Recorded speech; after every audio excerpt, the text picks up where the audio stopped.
Hello, my friend. Welcome to How to Like Your Life, a brain training podcast for mindset transformation. I'm so glad that you're here. I'm Emily Lies. I'm a brain training specialist and hypnosis practitioner, and I'm here to teach you how to harness your own inner power using the magic and science of brain training and self-hypnosis to transform your life and like your life. Before we jump into the episode, I have a very exciting announcement. The next cohort of my 6-week hypnotic empowerment brain training masterclass is open for registration. The class will be from May 18th to June 22nd, and it's a live brain training and hypnosis online course where I will personally guide you through mental practices and exercises that you can use to reprogram your mind.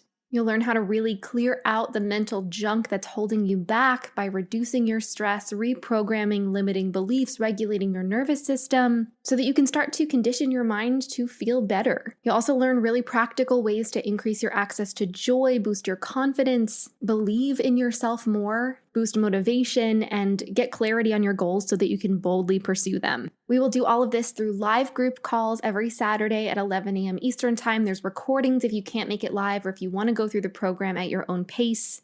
There are video lessons, guided hypnosis recordings each week, journal prompts, worksheets, a private community forum, and so many more resources. And I'm so excited to personally guide you through this process. I do offer flexible payment plans through Afterpay, and you can learn more and get all of the information to register at the link in the show notes. I cannot wait to see you there. And without further ado, let's dive into today's episode. All right, we're getting into a really big topic today, perhaps the biggest when people think about what liking our lives means, and that is how to be happy, how to increase your access to joy and fulfillment and happiness and contentment in your life. And I say this a lot, but liking your life isn't just about joy. It's not just about happiness. That is not the most important emotion that we experience in our lives, because every emotion has value and every feeling should be felt. So sometimes liking our lives is just feeling as okay as we can in the hardest moments that we're experiencing. Sometimes it's feeling really optimistic and hopeful, and sometimes it is feeling happy. Because let's be honest, it feels good to feel good. It feels good to be happy. It feels good to like what we're experiencing. And it seems like the pursuit of happiness is one of the biggest driving factors in the human experience. We are constantly trying to do things that help us get a little rush of joy. And marketing experts have gotten really good at that, at making us believe that we won't be happy until we buy their product, until we buy their skincare or try their smoothies or invest in something really big and expensive and useless. And the reason why that works is because we want to be happy. We want to feel good. And when we struggle to feel good, when it's really hard to access that joy, life can feel a little bit harder. And I want to assure you that if it's difficult for you to embrace joy and happiness and wonderful feelings, that is not your fault. That is so absolutely not your fault. There are so many factors at play. We are living in a world of dysregulation and horrific things happening all over. And so a lot of us are just living in survival mode or shutdown mode because it's so much to process. So if you don't feel happy, it's not your fault. And if you don't feel happy, that doesn't mean that you can't. It doesn't mean you're incapable of it. Because emotions are habits. The more we engage with them, the more we will feel them more and more often. And the brain learns from experience, especially the subconscious mind, which is the home to our emotions.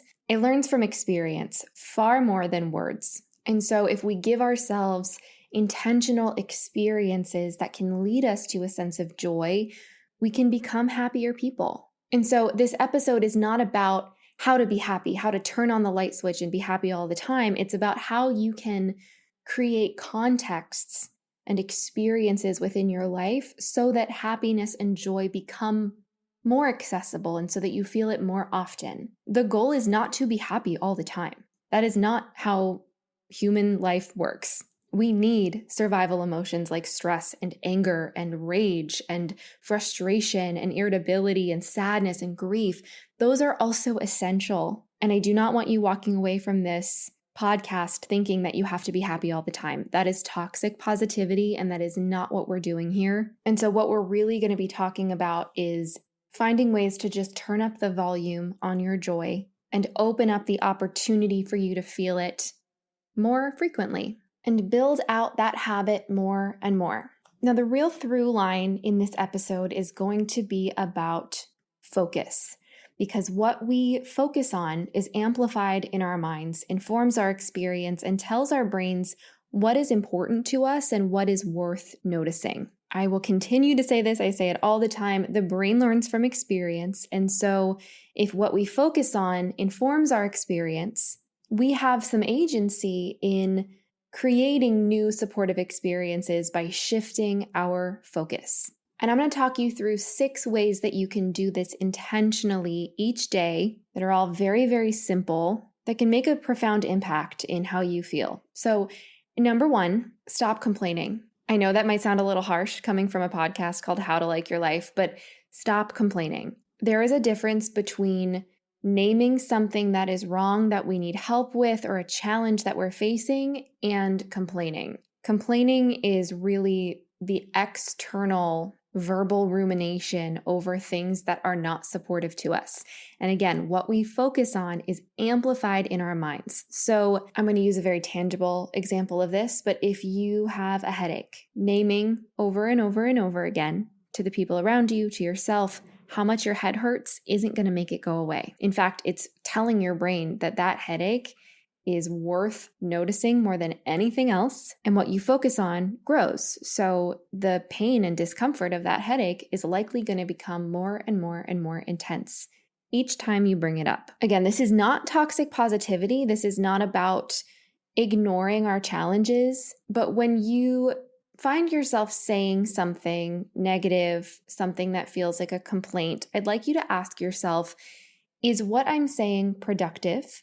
Is it helpful to solving a problem? Is voicing this negative thing helping me? If the answer is no, release it. Like if you have a headache and you want to tell somebody around you, hey, I have a headache, can you keep the volume down a little bit? Or I have a headache, do you happen to have an ibuprofen or a glass of water? That is productive. That's asking for help. That is using your words and your attention to help you reach a solution. But if every 5 minutes you interrupt a conversation and you say, ugh, my head is killing me. My head hurts so much. This is awful. I just want to lay down. That's amplifying the experience. And when we do that, it keeps us from being able to notice and focus on the other parts of our experience that are pleasant or supportive or neutral, because we're just continuing to turn up the volume on the negative stuff. And it's in a way that's not actually helping. So on the flip side of that, when you find yourself complaining or you feel the inclination to say something or speak a complaint, if you catch yourself doing that, instead, I'd like you to ask yourself, what else is true? What is something else that is true and neutral or positive about this present moment? So maybe my head hurts, but what else is true? I am wearing a really, really soft sweatshirt and that fabric feels so nice on my skin. Or my head hurts. What else is true? I'm enjoying a really delicious latte. And by just shifting our focused attention to something else that is equally true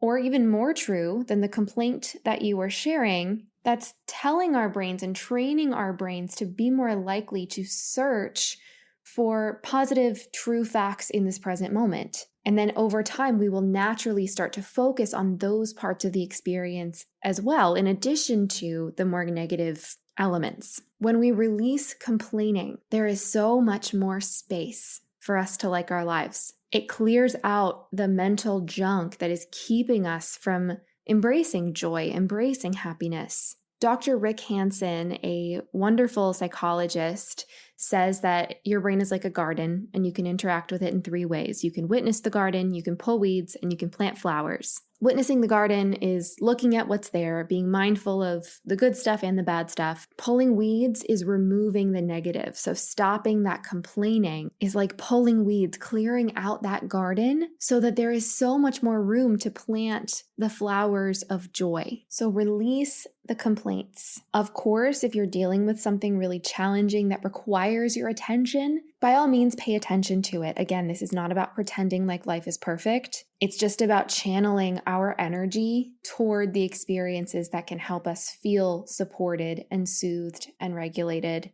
and joyful. So that'll help to clear out some of those weeds. Number 2 is kind of the opposite of number 1, and that is to really hold on to the good moments in your life.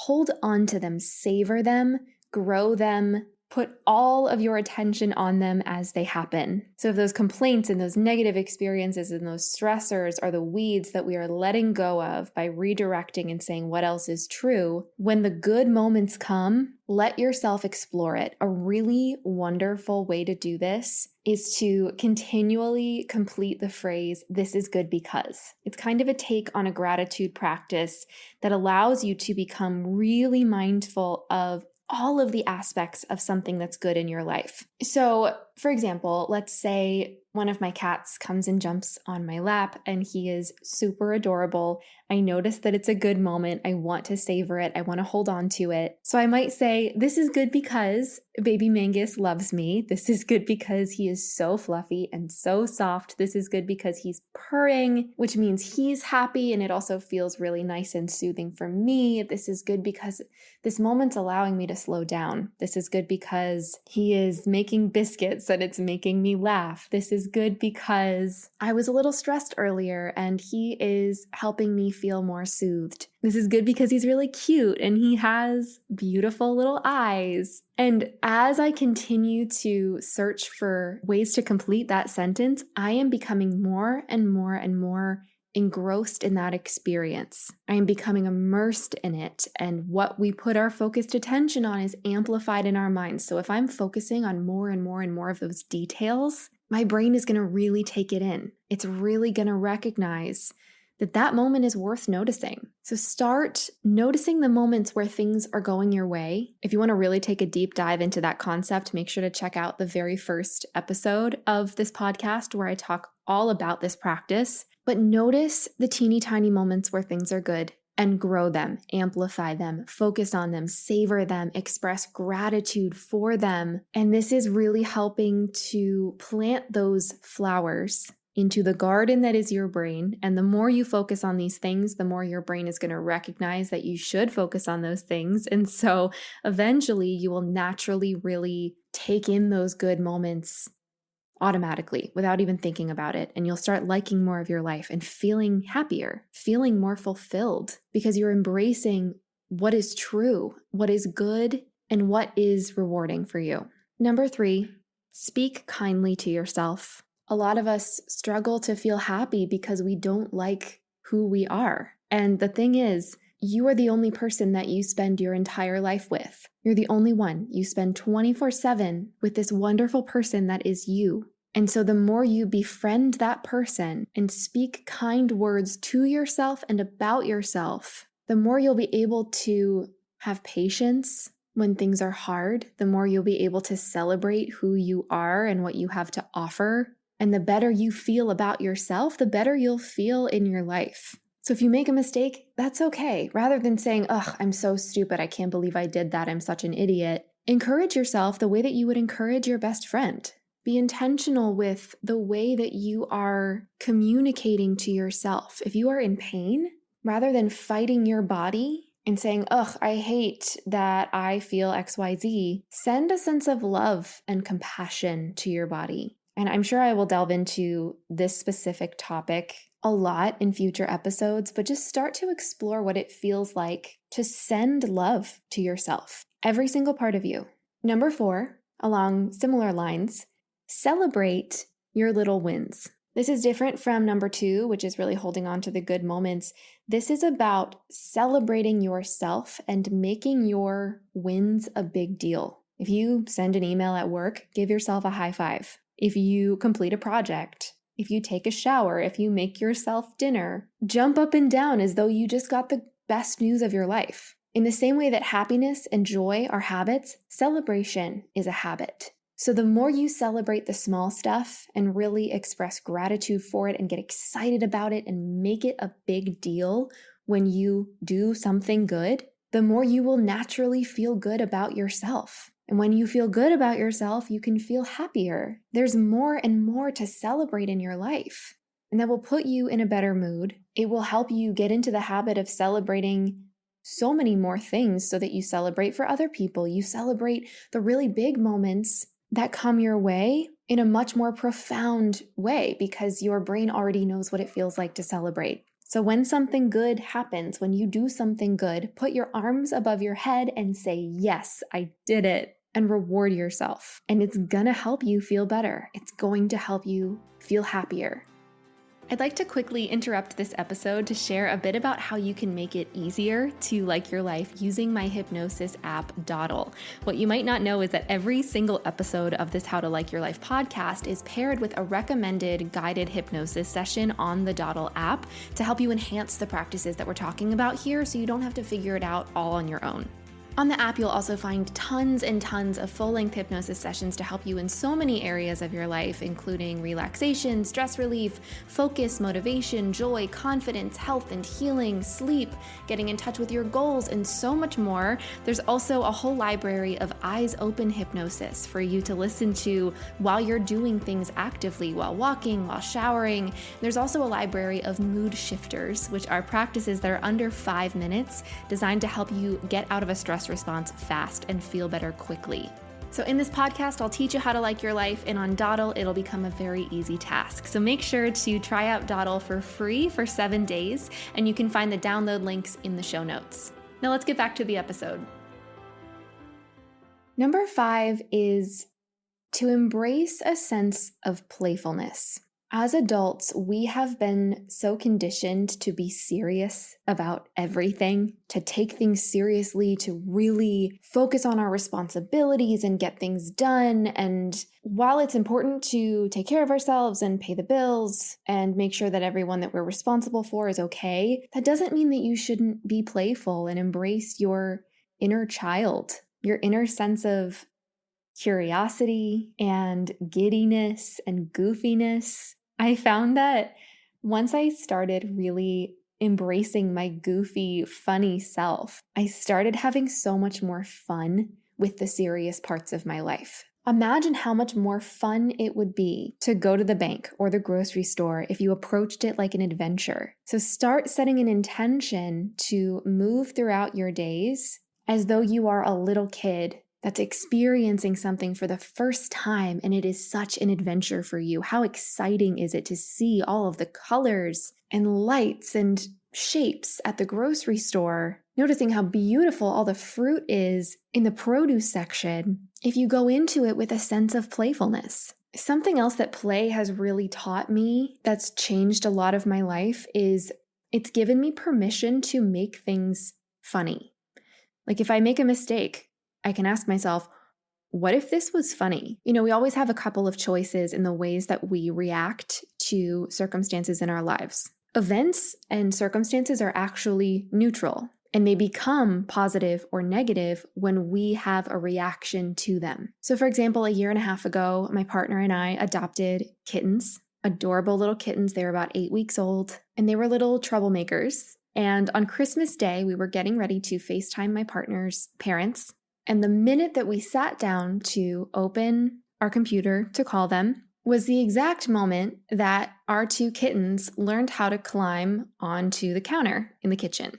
And so the minute that we pressed call, we heard tons and tons of glass and water shattering all over the kitchen floor because they found our plants in the windowsill and decided to knock each of them onto the floor one by one. And here's the thing, you can choose to respond to a situation like that by getting really stressed and overwhelmed and frustrated and angry, or you can choose to find it funny. And I have found so much more joy in my life when I choose to find things like that funny, because there have been periods in my life where I would cry over a situation like that. I would get so overwhelmed and so upset and angry that things didn't go my way because it interrupted my plans. But lately, I've been taking a step back and asking myself, okay, what about this situation could be funny? And it's not taking away the need for my responsibility. I'm not being careless. I'm just approaching things with a lighter attitude,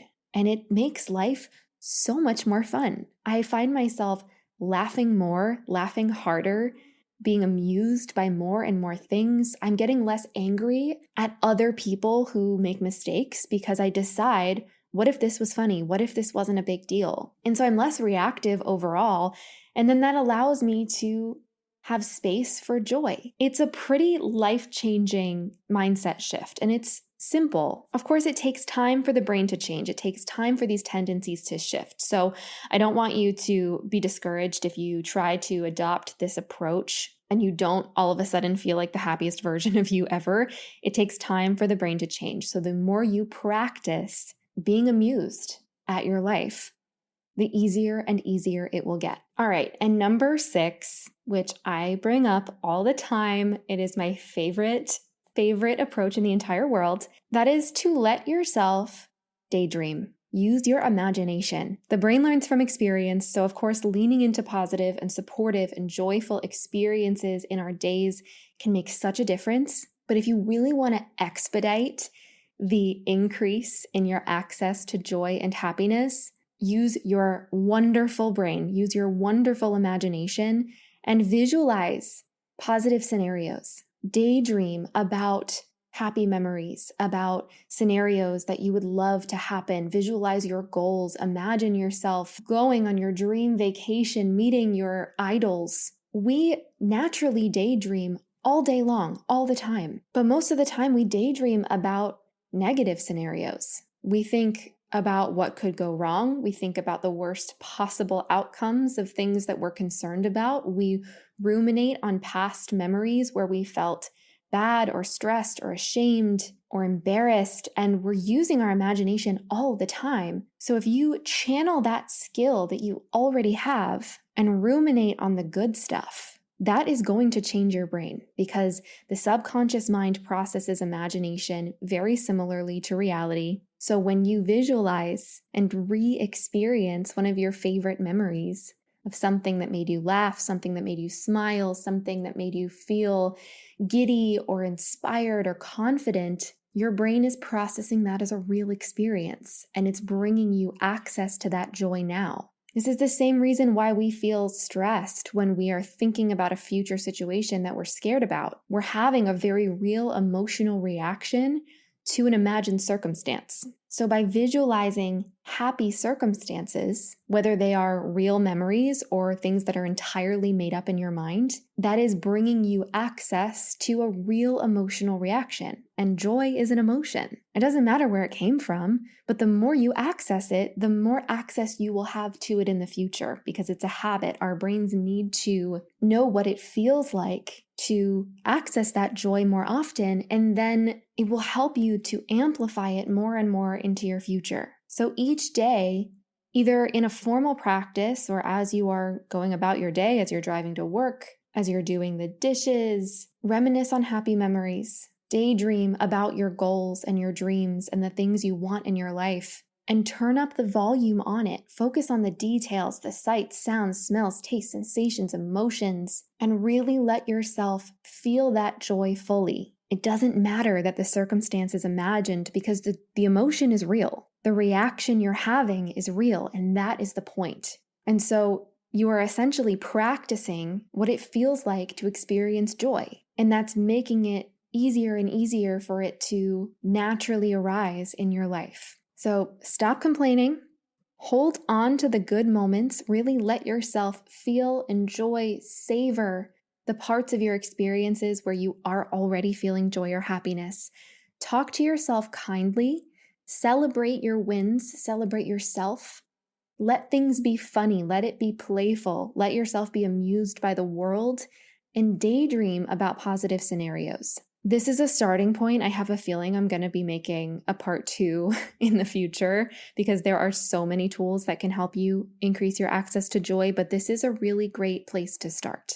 And training the brain is like training the body, so the more you do it, the easier it will get, the stronger you will be, and be patient with yourself. It's not a light switch, it's not magic. But if you do these things over time, repeatedly, your brain will have no choice but to change. I'm a very practical person, so I want to share with you some additional resources that can help support the things that you're implementing from this podcast. Firstly, I have my hypnosis app, Dawdle, which has over 100 guided sessions for so many different areas of your life. And the coolest thing about the Dawdle app is that it's paired with this podcast, How to Like Your Life. So for every episode in this podcast, in the Dawdle app, you will find a library with a suggested guided hypnosis session that matches the theme of the episode. Dawdle is free to try for 7 days. You can check it out, cancel anytime. And all of the info is linked in the show notes. And if you want to take a much deeper dive into brain training and self-hypnosis and work with me to learn how to retrain your brain to really like your life fully, I do have a live masterclass called Hypnotic Empowerment. It's a 6-week online brain training intensive with live group calls, video lessons, new guided hypnosis sessions and brain training practices every week, and so much more. That's designed to really help you clear out the mental junk that is keeping you stuck. So you'll learn how to reduce your stress, reprogram limiting beliefs, regulate your nervous system, build your confidence, increase your access to joy and motivation, and really gain clarity on your goals so that you can boldly and confidently pursue them. And the next cohort is officially open for registration. It's from May 18th to June 22nd. The live calls are every Saturday at 11 a.m. Eastern Time, but if you can't make it live, that's totally okay. You can access the recordings anytime. You have access to the entire course for a full year. It is truly such a wonderful mental reset in such a beautiful and supportive community. So make sure to check out the link in the show notes to learn more and claim your spot in the Hypnotic Empowerment Masterclass. If you got something out of this episode, if you benefited from this in any way, please make sure to subscribe so you don't miss any future episodes. And if you feel so inclined, please also rate and review this podcast. Ratings and reviews are so helpful for creators like me to reach more people and continue to offer these resources for free because I really want to make brain training accessible and make self-care accessible because everyone deserves to like their life. You are so capable of liking your life. You have so many inner strengths within you that can help you feel better. You have been listening to How to Like Your Life. This is Emily Lies, and it's been so wonderful chatting with you. I hope you have a great week, and I will talk to you soon. Bye, friend.